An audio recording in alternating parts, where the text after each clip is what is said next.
Olá, eu me chamo Lívia e eu vou falar sobre as técnicas de mineração de dados. Bom, essas técnicas podem ser divididas em dois grupos: as técnicas preditivas e as técnicas descritivas. As técnicas preditivas, como está falando aqui no slide, elas são realizadas através de uma série de técnicas analíticas e estatísticas utilizadas para o desenvolvimento de modelos que podem prever eventos futuros a partir de comportamentos diários. Então, o que isso basicamente significa, Que a gente vai ter nosso conjunto de dados e a gente quer prever eventos futuros. Então, é basicamente isso que as técnicas preditivas fazem. E, como exemplo disso, a gente tem a classificação, a regressão e a verificação de outliers. Eu vou estar explicando cada uma dessas técnicas mais à frente, para a gente ter ideia mais ou menos como é que funcionam, E as técnicas descritivas, elas já são diferentes, Elas já tentam encontrar padrões dos nossos dados. É como se a gente estivesse pensando que as técnicas preditivas estão mais relacionadas com o futuro, prevendo o futuro, e as descritivas em entender o passado. E a gente tem, como exemplo disso, o agrupamento, a regra de associação e padrões sequenciais, que eu também vou estar falando um pouquinho mais depois. Bom, começando pela classificação, essa técnica, ela adiciona, uma categoria, para os dados. Então, basicamente, aqui a gente está categorizando os dados, A gente pode aplicar isso, para a gente classificar se um paciente está doente ou não, ou reconhecimento de caractere, ou descobrir se uma planta é venenosa ou não. Enquanto a regressão é bem parecido com a classificação, Só que ao invés de uma classe, a gente estipula um valor numérico para aquele nosso dado.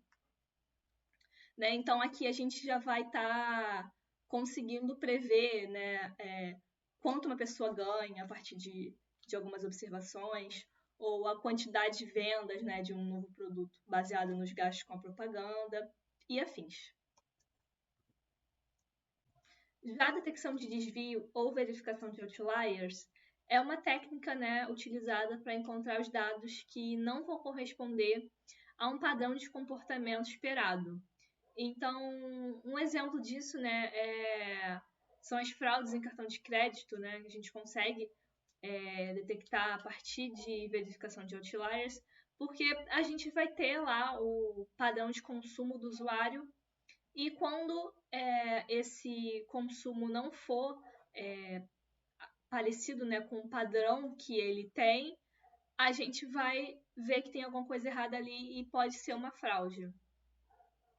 Outra coisa também interessante que dá para fazer com esse método é sobre invasão e também falha numa rede de computadores. Invasão, a mesma coisa com as fraudes, a gente vai ter lá o padrão de uso da rede e um dia que tiver um uso diferente, a gente sabe que vai estar acontecendo uma invasão. E a falha, a mesma coisa, E agora a gente vai falar sobre a caracterização ou agrupamento, que é uma técnica que é utilizada para a gente identificar quais dados são semelhantes entre si ou não. Então, isso vai servir para muita coisa também, a gente pode pensar em encontrar documentos similares entre si, a gente pode pensar em campanhas publicitárias, onde a gente quer achar um subgrupo de pessoas para a gente estar realizando essa campanha. Então, a gente consegue separar os nossos usuários em grupos A, grupo B, grupo C, grupo D, e a gente conseguir fazer nosso marketing de forma mais adequada, A gente também tem as regras de associação, que a gente tenta encontrar padrões frequentes em conjuntos de dados. Então, um exemplo disso são as cestas de mercado, quando a pessoa compra cerveja e carne junto, quando acontece um evento e outro junto. Então, a gente quer encontrar essas associações de coisas acontecendo ao mesmo tempo, né? Bom, e a gente tem também a análise de padrões sequenciais, que basicamente, né, vão auxiliar na identificação de tendências semelhantes nos dados em determinado período. Então, basicamente, a gente tem aqui, né, esse exemplo, que é determinado procedimento médico sempre procede outro. Então, basicamente, a gente vai ter um paciente, né? Esse paciente, o médico solicitou para ele um exame de urina, e nesse exame de urina deu que a taxa dele está muito baixa. E aí o médico solicita um outro exame. A gente pode, né, observar, né, todo esse padrão, né, de qual exame vai seguir depois dele passar esse, e a gente observar esses padrões a partir de padrões sequenciais.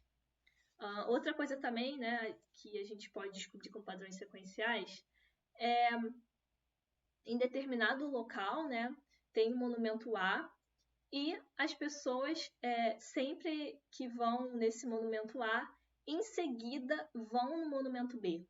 Então, a gente pode observar isso também com a análise de padrões sequenciais. Bom, e para encerrar, né, falar sobre a recuperação de informações, que meus amigos já introduziram, mas vamos dar uma pequena revisão aqui, né, dar uma relembrada, que a recuperação da informação, né, ela vai lidar com o armazenamento e a recuperação automática desses dados, e ela vai estar muito relacionada com a mineração de texto na etapa da indexação. Por quê? Porque é nesse momento que a gente vai criar a estrutura de dados, que a gente vai permitir o rápido acesso aos nossos documentos a partir de palavras-chave. E, então, como é que vai acontecer isso? Bom, na mineração de texto, né, a gente aplica algoritmos em grandes coleções de documentos e a gente consegue, a partir disso, recuperar, né, os documentos e gerar e responder, né, a consulta feita por um usuário. Então, os documentos recuperados eles são sempre classificados em ordem decrescente, né, num grau de similaridade com o documento e a consulta. Então, é só pensar no Google, né? A gente vai lá, a gente digita as palavras-chave que a gente quer pesquisar e o Google faz exatamente isso. Ele traz os documentos para a gente a partir do qual tem o maior grau de similaridade, né, entre o que a gente pesquisou e o que está no documento, né? Tirando, claro, as questões de anúncios, enfim, né? Imaginando que realmente é só uma questão de busca mesmo, uma busca simples, né? E foi isso, né? Então, muito obrigada por assistirem até o momento e até a próxima.